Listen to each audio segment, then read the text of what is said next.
तू आता बोलता बोलता म्हणालास की तुला आलेले प्रश्न, म्हणजे जे तू गेस्टला विचारायचा तुझ्या पॉडकास्टवर, तर पुस्तक लिहिताना तुझा TG काय ठेवलास तू, की तुझ्या एज ग्रुपमध्ये, की हे सर्वसामान्य सगळ्यांना धरून लिहिलेलं आहे? माझ्या पॉडकास्टमध्येच एका गेस्टकडनं खूप छान वाक्य ऐकलं होतं. म्हणजे त्यांचं म्हणणं असं की 3 प्रकारचे लोक असतात.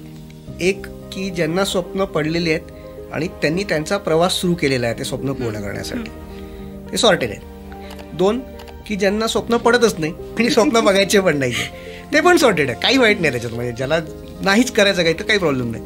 3ऱ्या प्रकारचे जे लोक असतात की ज्यांना स्वप्न पडतात आहे पण ते पुढे कसं जायचं हेच माहिती नाही आहे. सो तो एक त्यांच्या मनात खूप प्रश्न आहेत.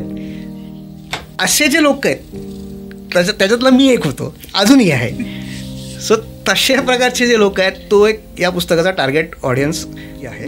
म्हणजे ज्याला आयुष्यात काहीतरी करायचं आहे, काहीतरी मिळवायचं आहे, काहीतरी स्वप्न आहे आणि ते सुरुवात करायला त्याला कळत नाही आहे, किंवा कुठेतरी तो थांबून त्याला काहीतरी गोष्टी मागे ओढून ठेवतात. राईट. अशा लोकांना हे पुस्तक नक्कीच हेल्प करेल.